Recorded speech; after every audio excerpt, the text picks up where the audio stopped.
По данным Международного валютного фонда, Таджикистан является самой бедной страной среди постсоветских государств.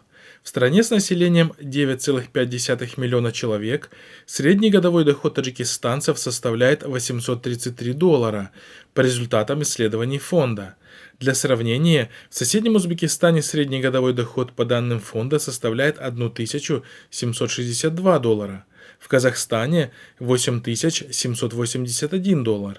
Самый высокий показатель у стран Прибалтики – Эстония $23 тысячи, Литва $20 тысяч и Латвия $17 тысяч США.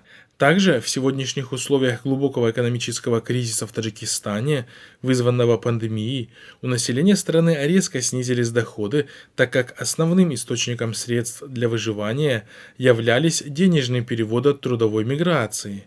У миллионов домохозяйств, зависящих от денежных переводов, исчез основной источник дохода, поскольку многие из них так и не смогли отправиться на заработки в Россию и Казахстан. Вместе с тем, за последние месяцы повысились цены на продукты питания. Так, 5-литровая бутылка масла, стоившая на начало осени 62 самани, сейчас стоит 78 самани. Мешок сахара с 330 самани поднялся в цене до 430 самани. 50 кг муки с 220 самани до 250 самани. Яйца с 0,76 самани за штуку до 0,94 самани. Килограмм мяса с 50 до 60 самани.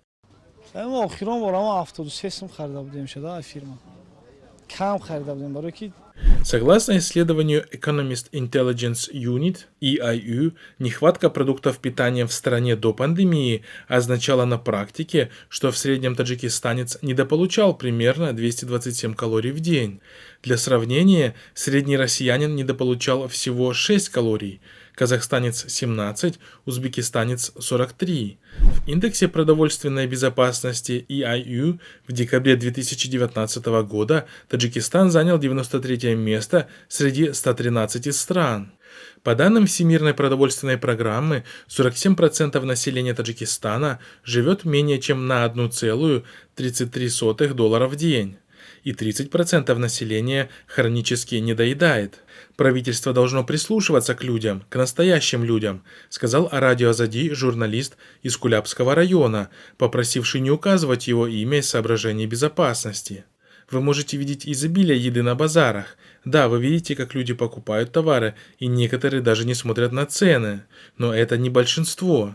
Любой, кто говорит, что большинство таджиков едят досыта, оторван от реальности и понятия не имеет, что происходит, заключает он. Напомним, что режим Рахмона постоянно сообщает населению о повышении уровня жизни в стране.